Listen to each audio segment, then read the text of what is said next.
Richard is about to be crowned King Richard III. He has stopped at nothing to gain this title, and he's still got dirty deeds left to do. His nephews, the two princes and rightful heirs to the throne, are locked in the tower. While they live and breathe, Richard's crown feels wobbly. The last thing he wants is a couple of brats claiming their birthright.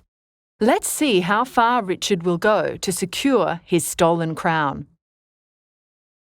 When members of the royal household go to visit the princes, the constable of the tower stops them. The king has forbidden visitors.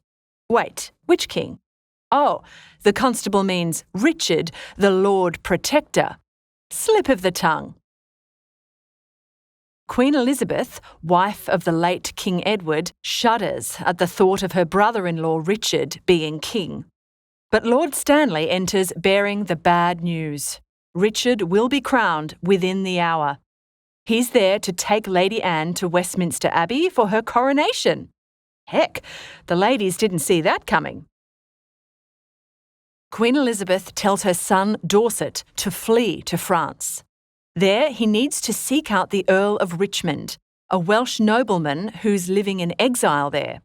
If Dorset doesn't leave England now, he's likely to lose his head. Lord Stanley agrees. It's time for Dorset to escape this slaughterhouse. Richmond is Lord Stanley's stepson and will welcome Dorset in France.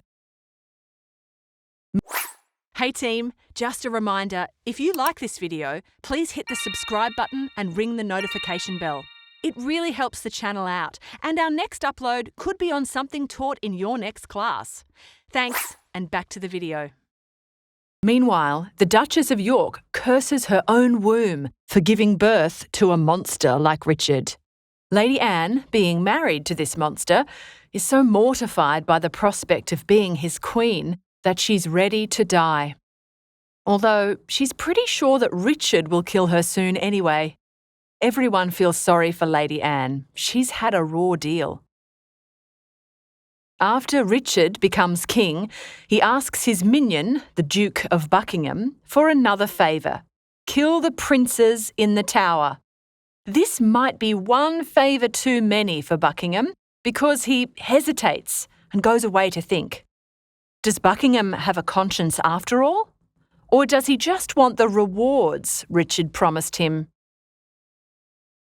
Richard is enraged by Buckingham's hesitance and asks his page boy to find an assassin who'll do the job. When Lord Stanley reports that Dorset has fled to France, Richard doesn't react. He has other things on his mind. Richard orders his other gopher, Catesby, to perform some odd tasks. First, he wants him to spread the rumour that his wife, Queen Anne, is very sick. Then he wants Catesby to find a random commoner to marry his niece, the daughter of Clarence. Who can forget what Richard did to poor Clarence? Basically, Richard wants to ruin anyone in his extended family who could challenge him. Once Catesby leaves, Richard plans his next move: marry his other niece, Elizabeth of York. She's the daughter of his brother, King Edward, who's now dead, and Queen Elizabeth. Ew! No doubt Elizabeth of York would rather marry an actual toad, especially since Richard is about to have her brothers murdered in the tower. When the page boy returns, he presents Tyrrell, the assassin. This guy has no qualms about killing children, which is music to Richard's ears. Richard grants Tyrrell access to the tower with the promise of a handsome reward if he gets the job done. Then Buckingham returns with an answer to Richard's earlier request. But as far as Richard is concerned, the moment has passed. He now wants Lord Stanley to gather information about his own stepson, Richmond. Now that Dorset has fled to France to meet Richmond, Richard must monitor that situation. But Buckingham interjects with a request of his own. It's time Richard gave him the land and titles he promised him. Richard ignores him, rambling on about prophecies that Richmond would be king and that Richard would die soon after meeting him. Finally, Richard blows Buckingham off, saying he's not in the mood to give him anything. So, the penny drops for Buckingham. After doing all of Richard's dirty work and helping him become king, Richard repays him with nothing but rudeness. Buckingham realises he needs to forget Richard's promises and flee back to Wales while his head is still attached. Good thinking, Bucko. When we next meet Tyrrell the assassin, he describes how the young princes were murdered in the Tower. He'd hired 2 experienced villains, Dighton and Forrest, to do the job and report back to him. They smothered the innocent princes as they lay together in a final, tragic embrace. Dighton and Forrest had wept with remorse as they described what they had done. Tyrrell tells Richard that he saw the princes' bodies, but he doesn't know where they're buried. Richard is pleased and wants Tyrrell to come back later with more grisly details of the killing. What a sicko! When Richard is alone, he gloats about his latest deeds. He's locked up Clarence's son, married Clarence's daughter off to a lowly commoner, murdered the princes in the Tower, and killed his own wife, Anne.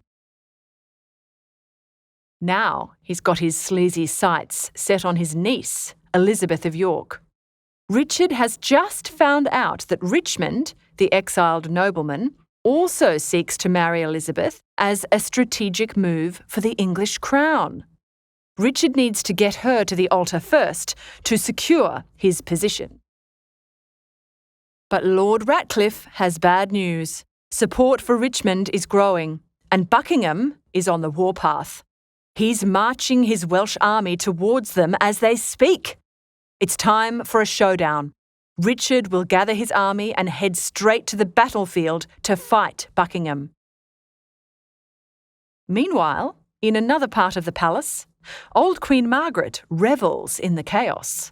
Before she flees to France, she'll hang around to witness the destruction of the House of York. As the sole surviving Lancastrian matriarch, Queen Margaret's revenge is almost complete. She's joined by 2 more grieving women, Queen Elizabeth and the Duchess of York. Despite their desperate sorrow, Margaret gloats at their misery. By now, their families' death tolls are almost equal, and Margaret's curses have come true. But she yearns to celebrate one more death, King Richard's. In this, the 3 women are united. In fact, Elizabeth asks Margaret to teach her how to curse Richard. Margaret assures her that the words will come naturally if her misery runs deep enough.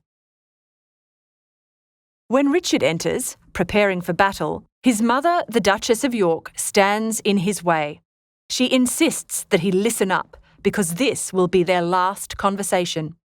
The Duchess scolds Richard for being a hellish baby, a frightening child, and a treacherous man. She then curses him to die violently and shamefully on the battlefield. Ouch, Mum! Unfazed by his mother's curses, Richard proceeds to hassle Queen Elizabeth for her daughter's hand in marriage. He wants Elizabeth to put in a good word for him, after he's just murdered her loved ones. Not to mention the fact that marriage between uncles and nieces is wrong on all levels. Naturally, Elizabeth hates Richard as much as anyone and is offended by this request. But just like he did with Lady Anne, Richard wears her down with his clever words. When Elizabeth appears to agree to speak with her daughter about his proposal, Richard scoffs at her behind her back, calling her a fool. But he doesn't scoff for long. Messengers report that rebel forces are gathering along England's west coast. Richmond has brought his navy from France and is busy making alliances among Richard's former friends. Richmond is coming to claim the crown. It's all bad news for Richard, except that the Duke of Buckingham has been captured. Meanwhile, Lord Stanley, Richmond's stepfather, is walking on a knife's edge. Stanley has agreed to assist Richard's army in battle, while also acting as Richmond's secret agent. He tries to be cool and act loyal in front of Richard, even though he fears him. Richard has Stanley's son, George, locked up as an insurance policy against Stanley's rebellion. When Stanley meets Sir Christopher, Richmond's envoy, Stanley passes on an important message.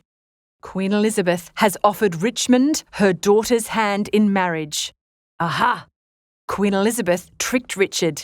This royal match would secure Richmond's claim to England's throne. Who's the fool now? But the real question is, who has the strongest army? Stay tuned for Act 5.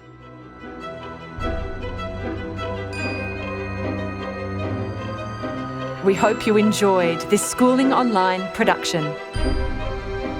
For more easy lessons, check out our other videos.